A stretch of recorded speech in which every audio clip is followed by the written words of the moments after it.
Masih di Sapa Indonesia Malam bersama saya Friska Clarissa.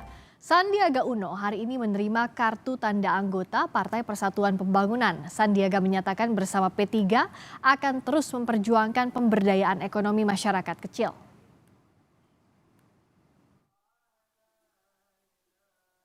Sandiaga Uno resmi menjadi kader Partai Persatuan Pembangunan. Pengukuhan Sandiaga sebagai kader P3 ditandai dengan penyerahan kartu tanda anggota dan penyematan jaket P3 di kantor DPP P3 Menteng, Jakarta Pusat. PLT Ketua Umum P3 Muhammad Mardiono menyatakan P3 akan segera menggelar Rapimnas yang salah satu agendanya adalah menentukan tugas baru bagi Sandiaga Uno. Ahlan wa sahlan. Dan belum selesai, Pak Sandi nanti akan mendapatkan pelonco lagi karena insya Allah minggu depan Partai Persatuan Bangunan akan menggelar Rapimnas. Dalam minggu ini akan menggelar Rapimnas, dan di dalam Rapimnas itu di samping juga akan membahas berbagai kesiapan dalam rangka menghadapi pemilu yang sudah dimulai dengan tahapan-tahapannya, tetapi juga akan membahas dengan bergabungnya Pak Sandi menjadi keluarga besar P3, ini harus kita kasih tugas yang berat. Sementara itu, Sandiaga Uno menyatakan bersama P3 akan berupaya memperjuangkan pemberdayaan ekonomi rakyat kecil. Dan saya akan membersamai P3 untuk memperjuangkan apa yang saya temui di masyarakat, yaitu menginginkan agar kepemimpinan ke depan memfokuskan kepada isu-isu yang dihadapi oleh masyarakat kita, terutama di bidang ekonomi, bagaimana pemberdayaan ekonomi umat, pemberdayaan ekonomi UMKM, pembukaan lapangan kerja. Walaupun alhamdulillah pembangunan ini telah mencetak hasil yang luar biasa, tapi masih ada sekelompok masyarakat yang menggantungkan harapannya kepada P3 untuk memperjuangkan P3 sebagai partai yang memperjuangkan ekonomi umat, partai yang menjaga harga-harga bahan pokok dan juga mengendalikan kesejahteraan agar terus meningkat. Sebelumnya, P3 telah mendeklarasikan dukungan pada Ganjar Pranowo sebagai bakal calon presiden 2024. Saat pertemuan dengan PDIP beberapa waktu lalu, Ketua Umum P3 Muhammad Mardiono berharap kadernya bisa menjadi pendamping Ganjar Pranowo. Hingga kini, di internal P3, nama Sandiaga Uno masih menjadi yang teratas untuk diusung sebagai bakal calon wakil presiden 2024. Kalau informasi dari arus bawah sampai saat ini sih baru satu nama ya, artinya Pak Sandi. Memang ada juga beberapa yang menyebut nama Pak Mardiono, tapi kan Pak Mardiono sendiri secara langsung sudah mengatakan bahwa dia ingin fokus untuk memenangkan partai, sehingga dia untuk sementara ini dengan jabatan-jabatannya ditawarkan dia belum bersedia. Di sejumlah lembaga survei, nama Sandiaga juga memiliki tingkat elektabilitas tinggi. Untuk posisi cawapres, Sandiaga bersaing ketat dengan nama-nama lain seperti Erick Thohir, Ridwan Kamil, serta Agus Harimurti Yudhoyono. Tim Liputan, Kompas TV. Sandiaga Uno resmi bergabung ke P3. Bagaimana dampak politik dari bergabungnya Sandi ke P3? Bagaimana peluang Sandi maju di Pilpres 2024? Kita akan bahas bersama Ketua DPP P3 Ahmad Baidowi dan Direktur Eksekutif Indikator Politik Indonesia Burhanuddin Muhtadi. Selamat malam Bapak-Bapak. Selamat malam. Assalamualaikum. Waalaikumsalam warahmatullahi wabarakatuh. Saya ke Mas Awi dulu. Mas Sandi kan sudah terima KTA P3, jadi akan langsung diusung jadi bakal cawapres mendampingi Pak Ganjar atau gimana nih? Begini, mekanisme penentuan bakal cawapres di P3 itu ada mekanismenya. Dalam Rapimnas yang kelima di Yogyakarta kemarin diputuskan bahwa calon presiden adalah Pak Ganjar Pranowo. Adapun calon wakil presiden diserahkan kepada pengurus harian DPP P3 untuk menentukan. Nah, mekanisme penentuan DPP P3 itu bisa juga melakukan rapat pleno ataupun rapimnas ataupun rapat pengurus harian. Jadi ini baru tahap awal dari Pak Sandi, dari Bang Sandi masuk ke P3. Seperti yang diistilahkan oleh PLT Ketua Umum bahwa Sandiaga Uno itu hari ini baru resmi sebagai ibaratnya baru resmi sebagai mahasiswa baru. Sudah tercatat dia memiliki identitas ke-P3-an. Selanjutnya ada tahapan-tahapan berikutnya yang harus dilakukan oleh Bang Sandi untuk adaptasi dan masa orientasi di P3.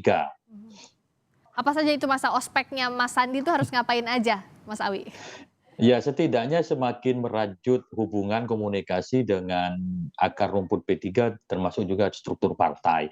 Maka kemudian pada hari Jumat besok, P3 akan menggelar Rapimnas yang pesertanya DPW P3 seluruh Indonesia. Disitulah Pak Sandi hadir untuk pengenalan lebih dalam kepada struktur P3. Ini kan sesuatu tahapan yang normal yang harus dilalui oleh setiap kader yang berhikmat di P3. Jadi tahapannya demikian. Tapi kalau saat pertemuan P3 dan PDIP, kita ingat Pak Mardiono bilang bahwa ada 2 nama yang diajukan. Salah satunya Mas Sandi. Nah, setelah Mas Sandi masuk, masih 2 nama yang diajukan atau tidak? Ya masih 2 nama. Tapi kemudian ketika beliau bergabung dengan P3, peluang untuk diusulkan sebagai bakal calon wakil presiden itu semakin terbuka lebar dibanding ketika beliau tidak berpartai atau sebelum masuk ke P3.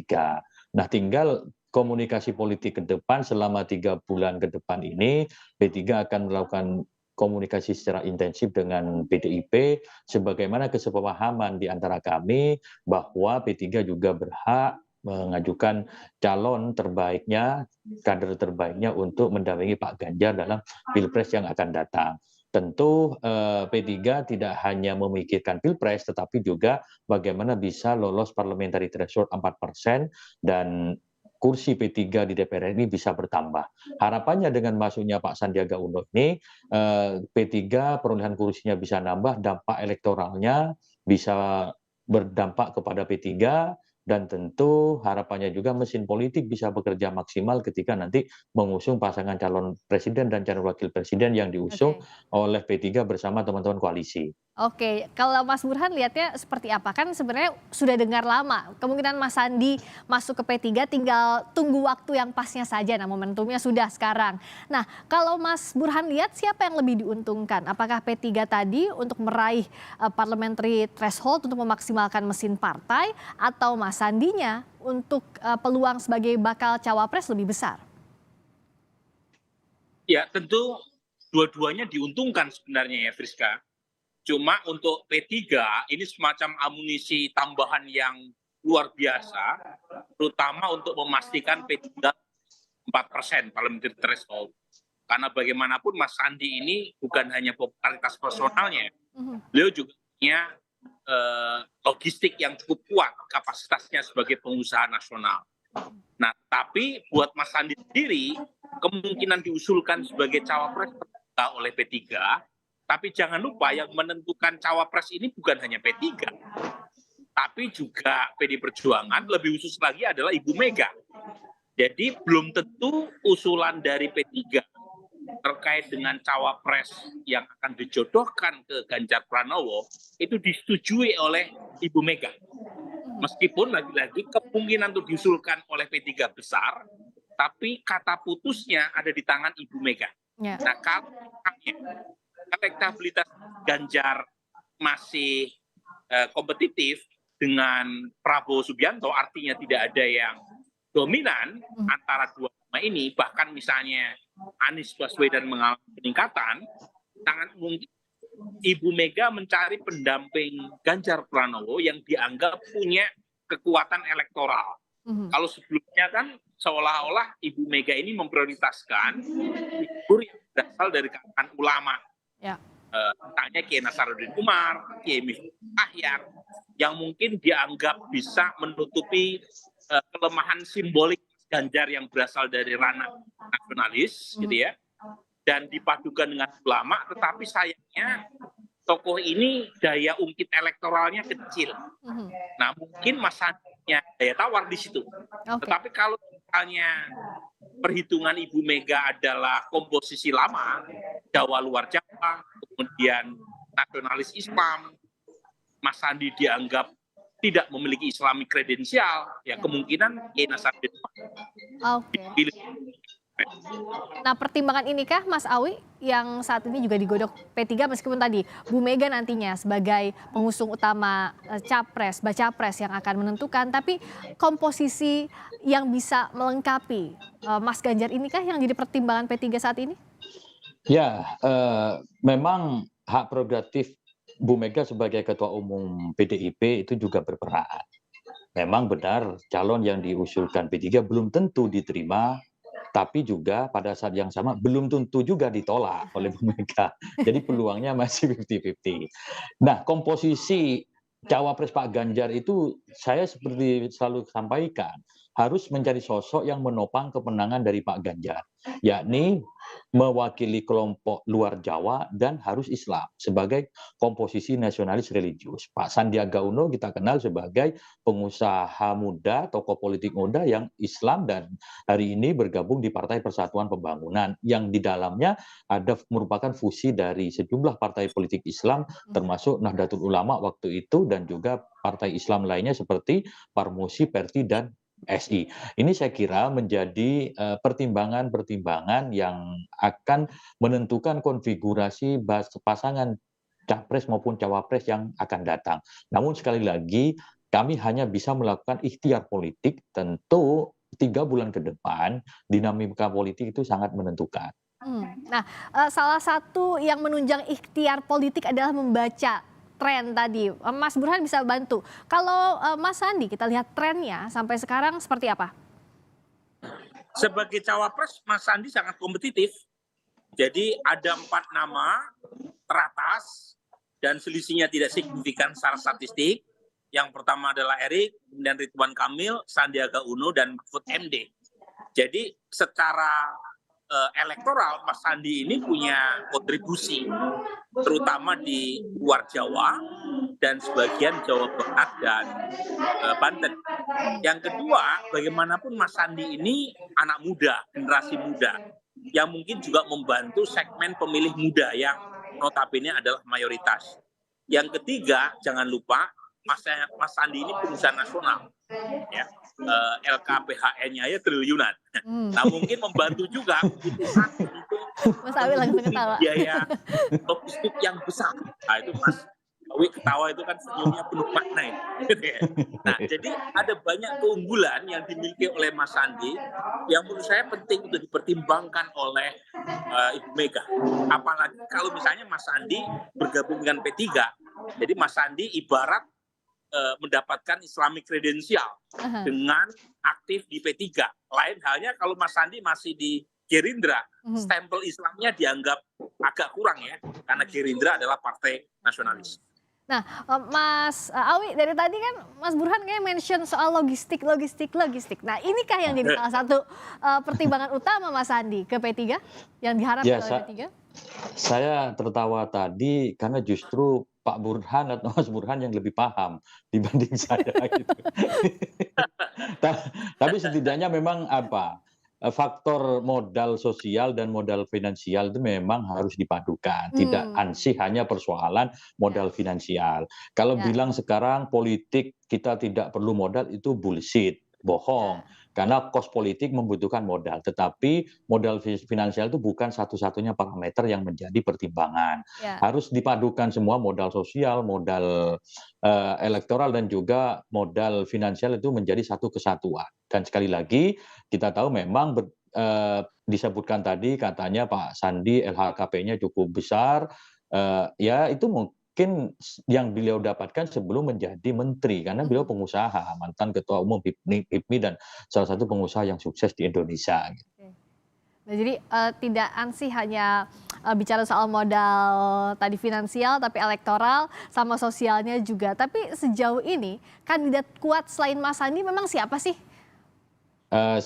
Kalau disebutkan dua, itu Hmm, diantaranya ada Pak Sandiaga Uno, kalau dan dari eksternal, dan kemarin yang disebut-sebut adalah Pak Nasaruddin Umar. Tetapi oke. kan namanya usulan wajar-wajar saja. Ya. Tetapi di kalangan internal kan sempat memunculkan nama Pak Mardiono. Tapi Pak Mardiono sendiri sudah komitmen tidak ikut kontestasi ini. Beliau lebih fokus untuk memenangkan P3 pada pemilu 2024 nanti, yakni meloloskan P3 angka threshold 4% dan menambah kursi di DPR. Hmm. Itu sudah tekad dari Pak Mardiono gitu. Ya, jadi kan P3 masih istikharah nih menentukan siapa cawapres yang akan diusulkan. I Ya, kalau iya, iya, pasti.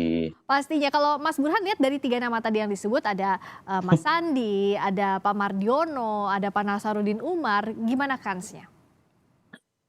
Nah, tentu Ibu Mega ya yang pada akhirnya akan menjadi semacam hakim yang memutuskan siapa cawapres buat capres dari partainya. Nah, dari 3 nama ini tanpa mengurangi rasa hormat saya kepada Pak Mardiono, itu ya sejauh ini antara Pak Nasaruddin Umar dan Sandiaga Uno. Tetapi lagi-lagi pertimbangan Ibu Mega kan kadangkala lebih kompleks ya dari Ya. sekedar urusan elektoral atau urusan finansial.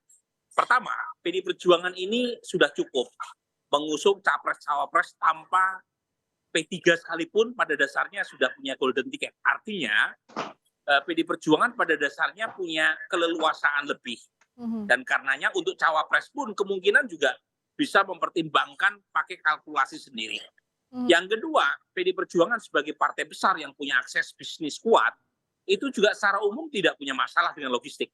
Artinya dugaan saya mereka bisa mencari dana sendiri tanpa harus mengandalkan dari cawapresnya.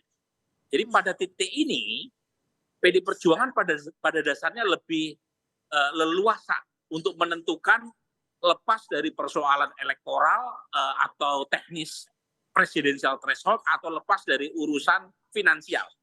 Cuma nih ya, Ya. bagaimanapun Ganjar ini kan trennya agak melambat elektabilitasnya. Survei Kompas, survei Indikator, Ya. Populi, kemudian survei LSI DNJA, survei LSI Jayadi Hanan itu menemukan Pak Prabowo sedikit di atas Ganjar Pranowo. Nah, pada titik ini menurut saya skor elektabilitas cawapres menjadi penting karena bagaimanapun Ganjar Pranowo belum aman. Jadi lepas dari urusan PD Perjuangan secara logistik cukup mampu, lepas bahwa PD Perjuangan bisa mengusulkan tanpa harus berkoalisi dengan partai lain partai manapun, Ya. tetap saja variabel cawapres menjadi kata kunci untuk memenangkan Pilpres 2024. Tadi Mas Burhan Dan Sandi punya itu. Oke. Jadi Sandi, Erick Thohir, Ridwan Kamil itu punya kontribusi elektoral, bukan semata-mata modal finansial. Di mention tadi salah satunya Mas Sandi. Nah, sekarang P3 bagaimana menimbangnya agar siapa menentukan bakal cawapres yang tepat, terutama setelah bergabungnya Mas Sandi, dan bagaimana pula kalau dari sisi internal memastikan bahwa Mas Sandi ini solid, bergabung loyal ke P3, tidak hanya bicara soal elektoral sampai pemilu ini saja. Ya, kami tentu mekanisme itu kan akan diputuskan melalui Rapimnas besok, termasuk penugasan apa yang diberikan kepada Pak Sandiaga Uno. Tentu penugasannya itu pertama bagaimana menaikkan elektoral dari P3 itu sendiri. Oke. Yang berikutnya, kalau berdasarkan data survei yang diungkap oleh Mas Burhan tadi, peluang Pak Sandi untuk diusulkan sebagai calon wakil presiden menopang kemenangan Pak Ganjar itu sangat terbuka lebar. Ya. Hari ini beliau sudah memiliki kendaraan politik yang bernama P3.